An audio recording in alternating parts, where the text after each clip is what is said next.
Hello guys, good day. So meron po tayong barya ngayon dito. And as you can see guys, ang tampok po nating barya for today's video ay ito pong mga commemorative coins. Ayan, kasi recently ito po ay nag-trending dahil po sa mga price updates na binibigay po ng mga ibang coin vlogger. So ito guys, meron tayong commemorative coin 10 piso. Ayan, Andres Bonifacio.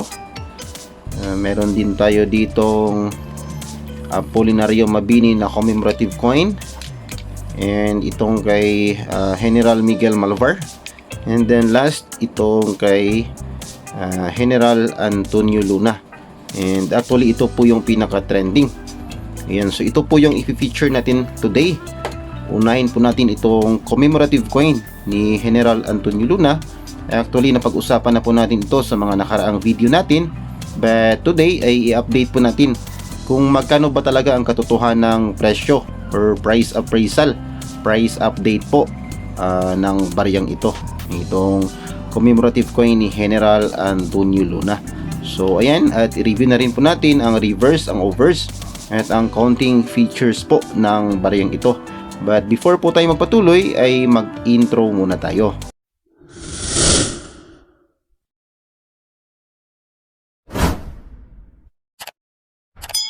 Ayan, hello po sa inyo lahat. Good day, magandang araw, mayong adlaw sa internet, at welcome back po sa aking channel.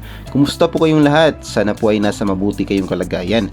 So pasensya po at medyo matagal din po tayo hindi nakapag-vlog dahil nag-down po yung signal ng ating internet. But today, I'm glad that I'm back. At ang pag-uusapan po natin ngayon ay ito pong commemorative coin. So unahin po natin itong commemorative coin po ni General Antonio Luna. So may apat nga pong commemorative coin dito po sa 10 piso na BSP series. Meron pa dito General Miguel Malvar, commemorative coin ni Apolinario Mabini, at ang commemorative coin ni Andres Bonifacio. So all in all, apat pong commemorative coins po sa loob ng BSP series. Pero mag-focus po tayo dito ngayon sa commemorative coin ni General Antonio Luna. Alamin po natin ang price update ng baryang ito. So bago yan ay review po muna natin ang overs at ang reverse po ng baryang ito. So unahin po natin ang kanyang overs.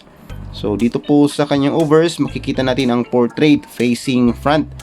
Ang portrait po ni General Antonio Luna, ang 10 piso na denomination, ang Republika ng Pilipinas dito sa right side, at ang pangalan ni General Antonio Luna, at dito naman po sa left side ang mint mark. Ayan. So yan po ang makikita natin dito sa kanyang overs or sa kanyang harapan. At dito naman po sa kanyang reverse, makikita po natin ang portrait pa rin po, nakasagay ng kabayo na portrait ni General Antonio Luna. Makikita natin dito nakasulat ang dangal, tapang at dignidad. At mga may microscript pa dito. Yan, 150 taon. So this is to commemorate the 150th birth anniversary of General Antonio Luna. Makikita rin po natin dito ang silyo ng Bangko Sentral ng Pilipinas. At may nakasulat na bayani ng digmaan laban sa Estados Unidos. Ayan. At makikita din po natin dito ang inkwell. Ayan, at ang taon na 1866 to 2016. So yan po ang makikita natin dito sa kanyang reverse at sa overs po ng commemorative coin ni General Antonio Luna. At ang baryang ito po, ang issuer nito ay Philippines. At ito po ay isang circulating commemorative coin. So kasabay po ng mga regular na minted na mga barya natin under the BSP series, ito po ay kasabay na umiikot. At ang composition ng baryang ito, same goes po sa mga regular minted na barya natin sa 10 piso BSP. Ito po ay gawa sa bimetallic. So aluminum bronze ang kanyang center, at copper nickel naman po itong kanyang ring. At ang weight nito ay 8.7 grams. Ang shape nito obviously round, at ang orientation nito ay medal alignment. Ang number ay N number 130125, At ang references nito ay KM number 295. So ayan po ang counting features at ang reverse at ang obverse ng ating commemorative coin na ito. So ngayon naman guys ay alamin natin ang kasalukuyang price appraisal nito, at nagtrending po ang barang ito recently dahil may isang vlogger po na nagsasabi na napakataas na raw po ng collector's value nito sa kasalukuyan, na umaabot na po ng malapit na po sa 40,000. So yan ba ay makatotohanan? Alamin po natin dito sa talaan po ng Numista, at ito naman po ang pinaka legit na site pagdating po sa price appraisal ng bawat barya natin dito sa Pilipinas at maging sa ibang mga bansa. So i-check natin dito sa talaan ng Numista. Ayan, punta tayo dito sa ating cellphone. So ayan po yung barya natin guys. Ito po yung commemorative coin ni Antonio Luna. Ayan. So i-check nyo lamang po dito sa Numista ang kanyang features, ang kanyang obverse at reverse. At ito nga po ay commemorative issue 150th anniversary of Antonio Luna.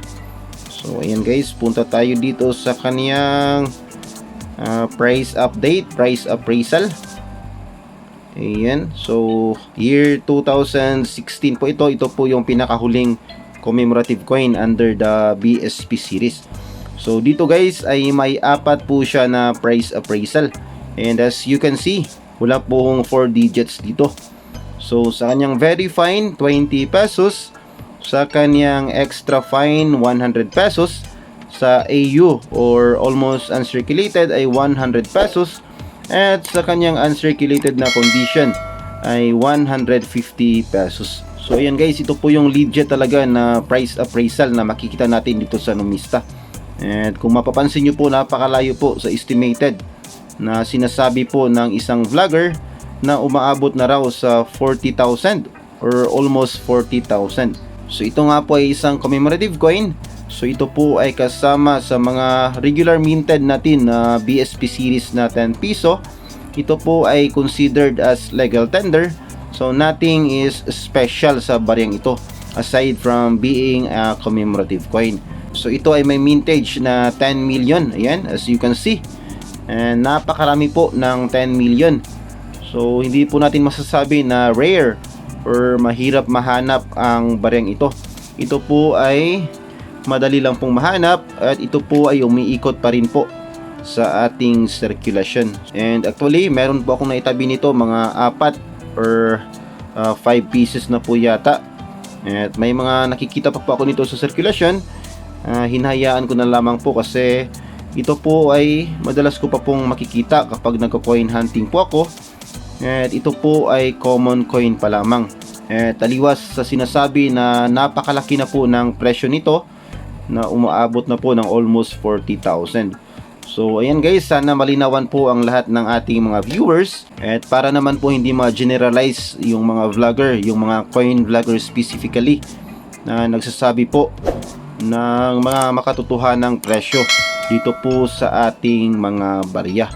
So ayan guys, ang commemorative coin ni General Antonio Luna ay umaabot lamang po hanggang 150 pesos sa kanyang uncirculated na condition. Yung naka blister pack naman po nito, siguro pwede nating presyuhan ng 200 to 250 pesos. So wala pong umaabot sa at least 1k or 1,000 pesos. Napakalayo po sa estimated na almost 40,000. So ayan guys, at sana po malinawan ng ating mga viewers, at wag po tayong umasa na ito po ay umaabot ng at least 1,000 hanggang 40,000. So ayan lamang guys, at least na update natin ang commemorative coin ni General Antonio Luna dito po regarding sa kanyang current price appraisal. So next video naman po natin ay i-update naman po natin ang mga remaining commemorative coins dito sa 10 piso na BSP series, para naman po aware po ang ating mga viewers sa latest update, latest available price appraisal nitong ating mga commemorative coin. So ayan lamang guys, at bago matapos ang ating video ay shoutout po muna kay Sir Idol Money Collector, kay Sir Kwentong Barya, kay Sir Sinas Vlogs PH, at kay Sir Rolando Quijada. So yan lamang guys, at kung bago ka pa lamang po sa aking channel ay huwag mo na rin kalimutang mag-like, mag-comment, mag-share at mag-subscribe at pakipindot na rin ang notification bell para updated ka sa mga susunod kong videos. And that's it for this video guys, and we'll see you again next time. God bless.